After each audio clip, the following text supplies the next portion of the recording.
Hey, Composing Gloves here, and today we're going to be talking about types of EQ. I'm going to assume you know what an equalizer is. If you don't, look up in the Sound and Synth Basics, Frequency Spectrum, those sorts of videos. Critical Listening series, I'm assuming that you know what parts of the spectrum sound like, and you've done the exercise videos at least once, so you've experienced it a little bit. So go through the Critical Listening series, and we just look at identifying different parts of the spectrum and what they sound like so that it becomes more personable to you.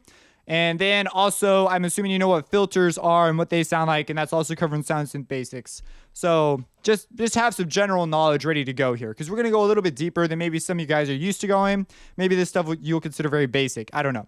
But we're going to go over the different types. Specifically, we're going to be looking at fully parametric, semi-parametric, fixed, and graphic, as well as active and passive. So let's get into this. So you might be a little overwhelmed at first going, which EQ do I use? You know, you might just get a little freaked out by this enormous amount of options you have out there. Pick an EQ that is a fully parametric EQ and probably one that gives you graphic options. So you can manipulate it by just grabbing and touching it. TDR Nova is a free one that does this. Fruity Parametric EQ 2 if you're an FL user, or the M Equalizer is a free EQ, and that's given out by Melda Productions, and it's very similar, same deal. So you can adjust and do everything that you really need to do. I recommend these because they're very flexible, visual, and they're easy to learn how to use. So what happens is we've got this EQ, right? And we know that it changes the spectrum of our sound. It's basically a volume-specific control. But how exactly is it doing its job? As we get into mixing, this may or may not, you can get into the philosophies of this, but when we're selecting where things go, and we'll get into techniques on cutting and boosting and stuff like that a little bit later, like search and destroy, or EQing for definition, or complementary EQing, those sorts of things, we're going to want to know a couple of things. So first, you pick one and you really just master it so that you know what it sounds like, you get the results that you want. Then you can move on to these other kinds. So this one is what's called a fully parametric EQ. What does that mean? Well, you have three main parameters with an EQ. If you can control all three, then it's considered fully parametric and on all the bands. So the first one is, can you select your frequency? And you see here, if we move this one, yes, we could select where in the frequency spectrum we want to adjust. So we could like move it up here. And so, all right, check. Next control, can you adjust the boost or cut? Like, do you have options on being able to do that? And yes, we can cut and we can boost. So good. And we could select that quite easily. There's not like fixed values, like boost by half a dB, boost by 3 dB. There's not that. We could go in between if we wanted. And then the last one is, can you adjust the band width, which is also known as the Q. And so we move this, we're like, hey, we could totally do this. Now there are formulas you can actually use to determine this. Now you're going to hear about different sounds of EQ, but that's what makes this EQ a fully parametric EQ. You can do that on all the different bands. Now, this EQ also comes with high shelf, low shelf, and you can actually change the various filters by scrolling through here, and you can actually select different filter types, which you know about from Filter Basics in Sound Synth in the Sound Synth series. So that's pretty straightforward. That's really great. But that's what makes it fully parametric. Now you might be saying, what contributes to the difference in sound between this and another EQ? Some people even say that when you put it on your channel, it sounds different. Now, granted, it's a very small change, but it does sound different. Well, that's because this EQ, in order for it to process audio, it's got to split your frequency spectrum up so that you can individually affect it with these different bands. And the filters they use and the methods they use to do this, we're not going to like dive into like what all this stuff does. You just need to know that those things, that type of processing is what contributes to the way the sound sounds when it comes out. So because of how they've done this here, that's what it has to do. Because if you think about it, we've got these different filters we have to be able to touch and move and adjust. And so it's got to split it up and then add it all back together. So it goes through a process to do this. And it actually uses delay. It's kind of an interesting deal. But we're going to keep this like, we're not going to go in there because I don't totally understand it. We're not like designing EQs. We're just using EQs. So this is the one we're going to be using when later videos when we get into, or ones like this, that will get into the techniques of using an equalizer. You can use the techniques with any EQ really, but like this one, these are very straightforward. I tend to use these ones, but occasionally we're going to want a different sound. So that's a fully parametric EQ, and this is one version. You can actually not have this graph here at all, and it would still be considered fully parametric because you could still do it. There's just be no visual feedback. So that's an important note. That's something that when I was brand new, and I was learning, I didn't totally understand was how an EQ could work without a graph because I was so used to it. But back in the old days, and if you work on a console, going to a studio and, you know, they've got their like Logic SSL out there and you're messing with it, you're going to not have something. You're going to have to use your ears. So you really need to learn about it and gaining a sense of what hertz values relate to where certain parts of the frequency spectrum are. Oh, I guess that's kind of like related. Anyways, you get a sense of like what sound sounds like in that area. That's really important. That's why I stress the critical listening series as we get into future videos. Anyways, fully parametric EQ too, and it also has a nice little graphical user interface that we can adjust the values by just grabbing. So it's very intuitive like that. Now let's grab the next one. This next one is called a graphic equalizer. This is not one, as a mixing engineer, we're going to use very often when we're mixing music. And live sound, these things are great. There's a whole bunch of different kinds. Like there's 1/3 bands. Like you can break up, basically you take your octaves and you split them up into bands, and then you can adjust them by moving them like so. So like we're changing the spectrum by just doing this. They're called graphic EQs. I have a hardware one downstairs. They can be used to tune a room and sort of leave it that way, but I do not use it very often in I don't use it very often in mixing. I've never used one in mixing, but you'll see them occasionally. Like for example, in the Tau vocoder, I'm just going to look it up like this. It's a little bit faster than looking through that menu. In the Tau vocoder, we can see we've got a graphic equalizer. So it's the same deal as this, only they split it up into all these different bands, and then you can adjust the bands like so. So it's pretty much an EQ. You'll also see versions of this in some plugins. Like for example, if we were to open up, let's open up Harmless.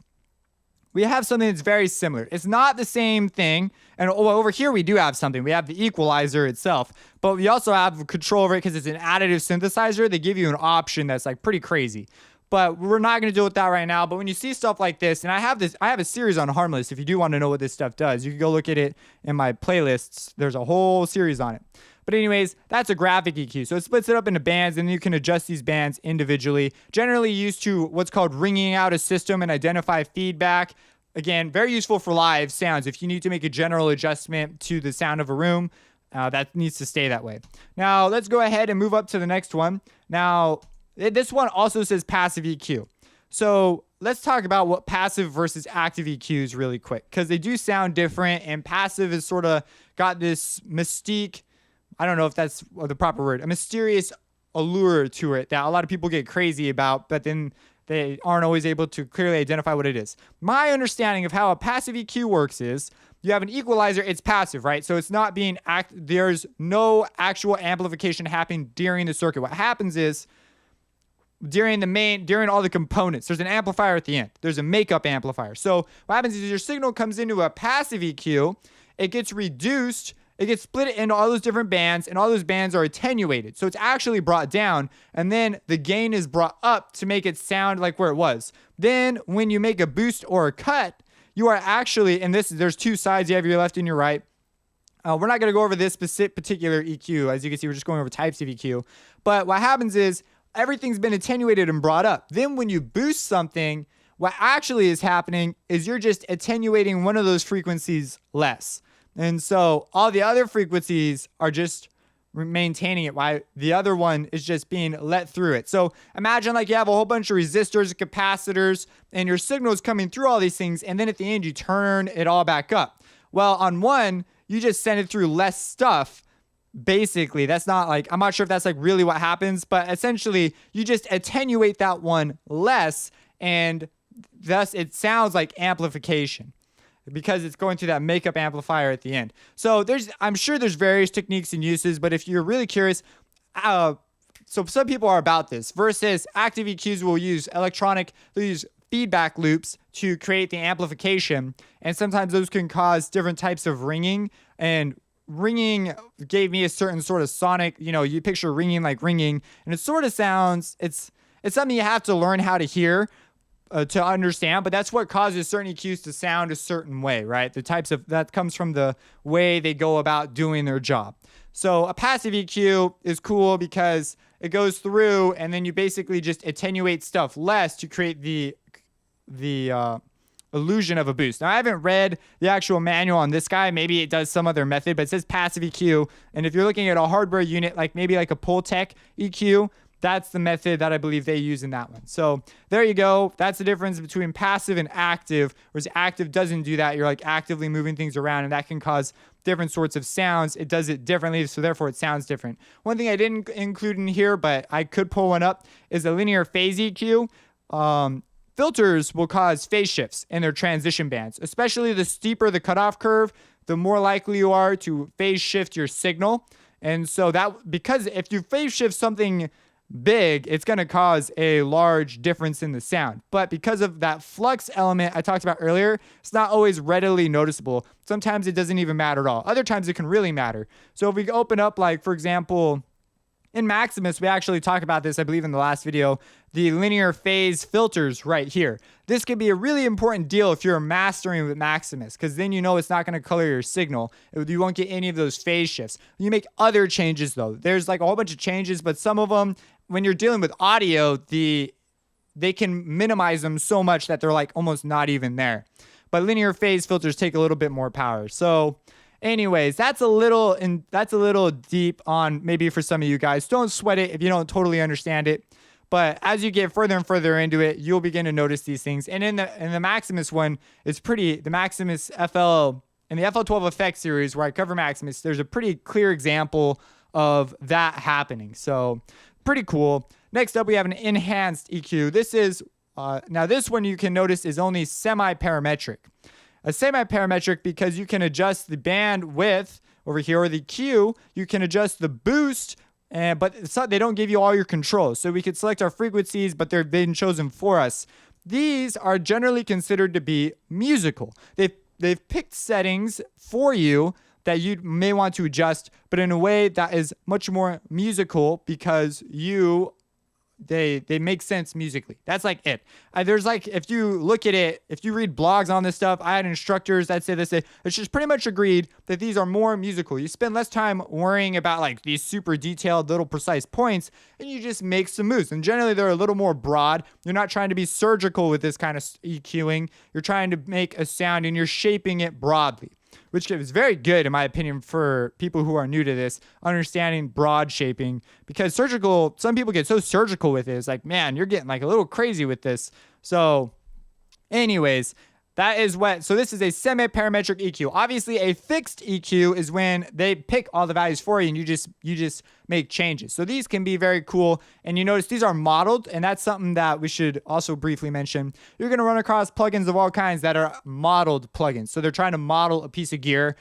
Gear in the analog world is non-linear. It doesn't always do the same thing on the same input. So they're going to try and make these things respond dynamically to signal, giving it that analog feel. It's not the cold digital that's accurate and the same every single time. This one will respond and change. It'll add, and that would, for us, those small differences usually account to what people refer to as analog warmth. Because if you think about it, why gear is being used, the temperature of the components will change, and each component in the signal chain will have, a tolerance. And so these subtle changes is what makes it sound, they say, gives a piece of gear its personality. So that's why some things have gotten sort of famous for their sound.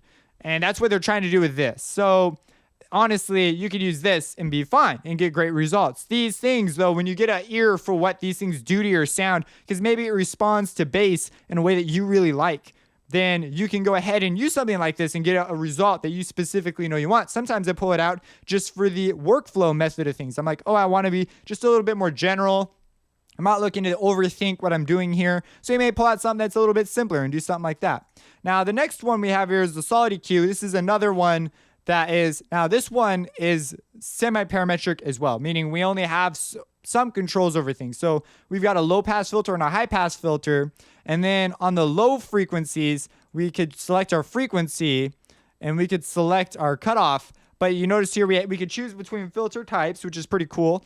And we could choose, anyways, I'm not going to go through and say everything again, but they give you some options, semi-parametric. They don't give you all the options on everything, though. Like you can see our Q is not apparent for our low frequencies. We could just choose peaking or not. And so sometimes these things are also set up in a way that the Q will respond based on where you put your frequency selector. So maybe the Q, as you move this up, also gets narrower. They do stuff like that as well sometimes. So understanding the EQ you're using, sometimes deliberately not looking it up and just twisting knobs can be a better experience because you're using your ears. And as soon as you find something you like, you can just stick with that. If you're trying to be really deliberate about it, you can understand the manual. And I like to understand the manual. But there's some of these things that I just haven't looked up because I understand the general principles of EQ, and it's kind of fun to like have that hiddenness in the plugin so that it feels like it's just a little more relaxing. You're not overthinking everything.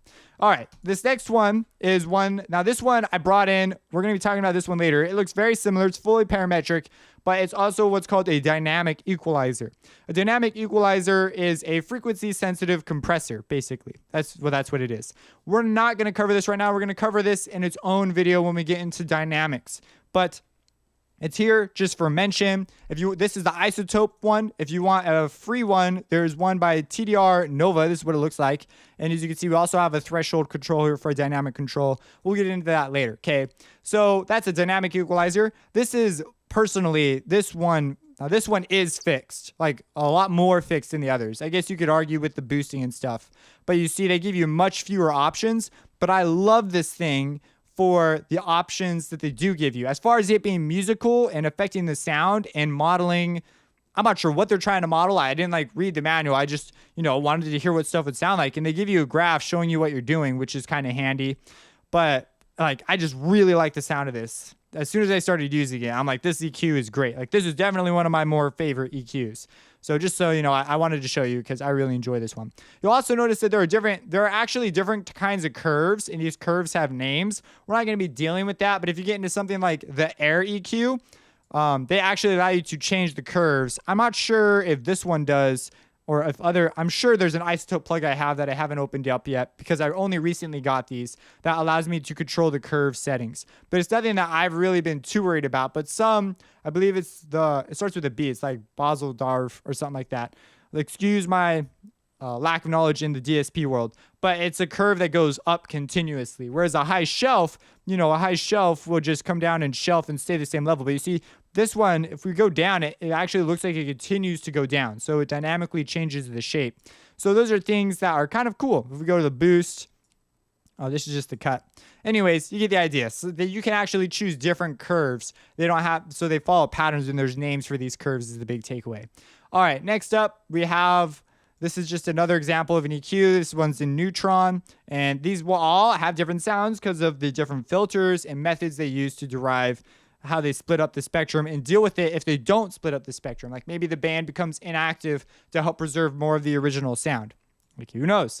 And then the last one, this is the free one that I mentioned at the beginning, where if you don't have Fruity Parametric EQ2, you can use the M equalizer. Now, one thing that's really cool about this guy, if we go ahead and play some audio.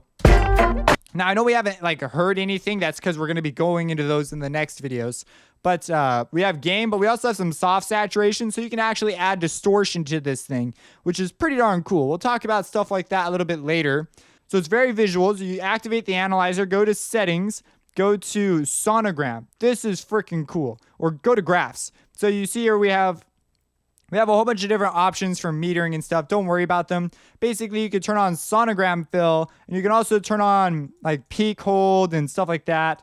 But we'll talk about these sorts of things a little bit later. So I've touched some stuff in here, so I've just turned them off so that we can look at this more specifically. So what you can do is you can turn on the analyzer, you play it. It's super visual. You get all this feedback. So you go to settings, and then you go to analysis, or graphs, I mean. And then over here, you can turn on sonogram fill, and it turns on the sonogram. So you can see via a sonogram where louder parts and softer parts of your spectrum are. I think that's so freaking cool. If you go into settings again, graphs, you could fill them in with different color. You could change the color. You could do a micro sonogram. You could do track peaks, sonogram fill. So just a whole bunch of really cool metering options. Those are the types of EQs. We're going to be getting into techniques using EQs. Very, very cool. If you have any questions, let me know. I know this is a lot of information. If you want to add anything to what I said, go ahead. If you want to, just make your voice heard down in the comments. Subscribe and have a blessed day.